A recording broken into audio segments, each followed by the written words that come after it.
Video में मैं बताने वाली हूँ आपको कि जिन लोगों का सी सेक्शन होता है उसके बाद आपको जो है कौन कौन से काम कब से स्टार्ट करने चाहिए, क्योंकि हर किसी को ये बहुत ज़्यादा कन्फ्यूज़न रहती है कि हम झाड़ू पोछा कब से करें, या आटा कब से गूंदें, या रोटी कब से बनाएं, या फिर कपड़े कब से धोएं, कपड़े कब से सुखाएं। आज मैं आपको एक एक काम बिल्कुल बारीकी में बताने वाली हूँ कि आपको कब से कौन सा काम स्टार्ट करना चाहिए। बिल्कुल जो है उसके अकॉर्डिंग ही आप काम को स्टार्ट करें, आपको काफ़ी हेल्प मिलने वाली है। तो वीडियो काफ़ी इन्फॉर्मेटिव होने वाला है, तो वीडियो को बिल्कुल पूरा देखिएगा विदाउट एनी स्किप। तो चलिए स्टार्ट कर लेते हैं। सबसे पहले मैं एक चीज़ और कहना चाहूँगी, अगर इस वीडियो को जो है जिसके लिए ये वीडियो है उसके अलावा भी कोई और देख रहा है, उसके फैमिली के पास या फिर भाई है या फिर इन लॉज है या कोई भी है, उन लोगों से मैं एक चीज़ कहना चाहूँगी, आप एक न्यू मदर्स की बहुत ज़्यादा अच्छे से हेल्प करिए। यही टाइम है जिसमें कि आपको उनको सपोर्ट करना है, आपको उनकी केयर करनी है। आपके ही सपोर्ट से, आपके ही केयर से एक टाइम के बाद जब वो फिट हो जाएंगी और अच्छे से हो जाएंगी तो वो आपकी ही केयर करने वाली हैं और आपका ही सपोर्टिंग हैंड होने वाली हैं। तो उनकी ज़रूर से ज़रूर अच्छे से केयर करिए और उनका ध्यान रखिए। तो चलिए अब आपको मैं बता देती हूँ, किसी भी सी सेक्शन में यानी कि एक जो है ऑपरेशन होता है जिसके बाद आपको पूरे की पूरे 6 मंथ तक जो है अपनी बॉडी को हील करने के लिए टाइम चाहिए होता है। 6 मंथ में जो है आपके टाँके पूरी तरीके से रिकवर हो पाते हैं, लेकिन उसमें आप एक टाइम डिवाइड करके अपनी चीज़ों को स्टार्ट कर सकते हैं। जैसे कि अगर आपने स्टार्टिंग में जो है जिस टाइम पे ऑपरेशन हुआ है उसके 15 डेज जब आपके टाँके खुल जाते हैं, यानी कि 10 डेज में या 15 डेज में जब टाँके आपके ओपन हो जाते हैं, उस जब खुलने के बाद जो है उसके बाद आपको ऐसा फील होता है कि अब हम ठीक हैं और हमारे टाँके जो है बिल्कुल सही हो गए हैं। बट माय डियर फ्रेंड, वो सिर्फ ऊपर के टाँके ही सही होते हैं, अंदर के टाँके नहीं सही होते हैं। उस टाइम पे जो मदर्स होती हैं उनको बहुत ज़्यादा वीकनेस रहती है। तो माय डियर फ्रेंड्स, आपको कम से कम 1.5 महीने तक कोई भी भारी काम नहीं करना होता है जिसमें आपके की बॉडी पे स्ट्रेच पड़े, कमर पे स्ट्रेच पड़े, क्योंकि जो एनेस्थीसिया का जो इंजेक्शन होता है उसकी वजह से हमारी कमर जो होती है उस पर बहुत ज़्यादा जोर पड़ता है, और उससे रिलेटेड आप ऐसे कोई भी काम अगर करते हैं तो आपके लिए एक आगे जाके बहुत बड़ा नुकसान हो सकता है।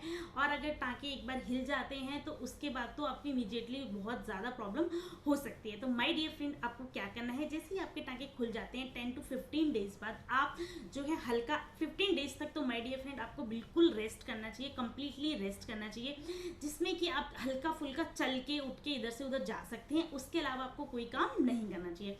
आफ्टर 15 to 20 डेज आप जो है हल्के हल्के काम कर सकते हैं जिसमें कि आपका जैसे प्रेशर नहीं लग रहा है। आप अगर इस तरीके से कर रहे हैं कोई काम और आप अपनी बॉडी पे प्रेशर नहीं लगा रहे, जैसे टाँकों पे या फिर कमर पे कोई प्रेशर नहीं है, तो आप वो काम को स्टार्ट कर सकते हैं। जैसे कि अगर मैं आपको बताऊं, आप अपने लिए खिचड़ी बना सकते हैं, आप अपने लिए दलिया बना सकते हैं, आप अपना पानी ले सकते हैं।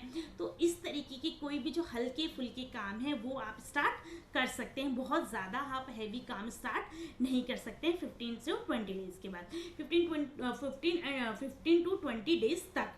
उसके बाद माय डियर फ्रेंड, जैसे ही आपको धीरे धीरे आप जब ये स्टार्ट करेंगे तो आपकी बॉडी में धीरे धीरे जो है काम करना स्टार्ट कर देगी। तो आप 1 मंथ तक, यानी कि 41 मंथ से अबव 40 डेज और 45 डेज के बाद आपको दूसरे काम स्टार्ट कर सकते हैं, जैसे कि जिसमें भी आपको बहुत ज़्यादा जोर लगाने वाले काम नहीं करने हैं, लेकिन आप काम स्टार्ट कर सकते हैं। जैसे अगर मैं आपको बताऊं, जैसे बर्तन मांजने हैं, या फिर झाड़ू लगाना है, या फिर पोछा लगाना है, रोटी बनानी है, आटा गूंदना है, या कपड़े धोने या कपड़े सुखाने, आप ये काम स्टार्ट कर सकते हैं। बट माय डियर फ्रेंड, आप ऐसे नहीं स्टार्ट कर सकते हैं जैसे कि आप पहले करते थे, एक दिन में सारा काम कर लेते थे। ऐसे आपको नहीं करना है 1.5 महीने के बाद भी। माय डियर फ्रेंड, अगर आपने झाड़ू लगाया तो आप उस दिन पोछा मत लगाइए, क्योंकि कमर पे बहुत ज़्यादा जोर पड़ने वाला है।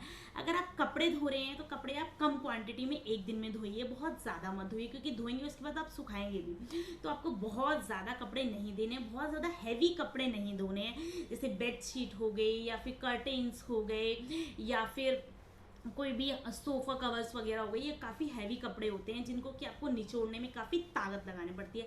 तो इवन 1.5 महीने के बाद भी आपको ऐसे काम नहीं करने हैं। बहुत ही काम आप स्टार्ट कर सकते हैं सारे, बट आपको बहुत जो है धीरे धीरे स्टार्ट करने हैं। जैसे एक दिन झाड़ू लगा लिया तो एक दिन पोछा लगा लिया, कपड़े धो लिए बट कम धोए, तो जिस दिन कपड़े धोए उस दिन आपने जो है बहुत ज़्यादा कोई हैवी काम नहीं किए। आपने बर्तन मांजे तो आप बहुत कम से कम बर्तन करें, कम से कम बर्तन मांजे, बहुत ज़्यादा ना मांजे। इसके बाद अगर आप खाना बना रहे हैं तो आप बहुत सारे जो है आइटम्स को ना बनाएं, कुछ लिमिटेड आइटम को ही बनाएं। तो आपको काम तो सारे आप स्टार्ट कर सकते 1.5 महीने बाद, बट बहुत ज़्यादा नहीं, थोड़े थोड़े काम को आप डिवाइड करके कि आज ये कर लिया, आज कल वो कर लिया, तो ऐसे स्टार्ट करें और धीरे धीरे एंड तक 3 मंथ तक आप अपने कामों को जो है स्टार्ट कर सकते हैं। एक चीज़ और बताना चाहूँगी माय डियर फ्रेंड्स, जो आपको कोई भी हैवी चीज़ नहीं उठानी होती है इस टाइम पीरियड के अंदर, जो है आपके 6 मंथ बाद आप चीज़ों को उठा सकते हैं। वो भी अगर मैं कहूँ तो ऑपरेशन के केस में कभी भी आपको बहुत ज़्यादा हैवी चीज़ तो वैसे भी नहीं उठानी चाहिए, बट हाँ अगर 3 मंथ बाद आप हल्का फुल्का जैसे 3 kg 4 kg इतने जो है वजन की चीज़ें उठा सकते हैं, बट कभी भी 5 किलो से हैवी 10 kgs 20 kgs इस तरीके की या सिलेंडर इस तरीके की चीज़ें कभी भी ना उठाएं ऑपरेशन होने के बाद। तो माय डियर फ्रेंड्स, आपको मैंने यहाँ पे सारी चीज़ें बता दी, आपको सारे मैंने काम बता दिए। अगर आपको फिर भी कोई डाउट लगता है और आप किसी पर्टिकुलर काम के बारे में मुझसे पूछना चाहते हैं तो आप मुझे कमेंट बॉक्स में बता सकते हैं, मैं आपको सारी चीज़ें डिटेल्स में बता दूंगी। सो आई होप आपको मेरा ये वीडियो अच्छा लगा होगा। So please like share and subscribe. मिलते हैं फिर से नेक्स्ट वीडियो में, तब तक के लिए थैंक यू, बाय बाय।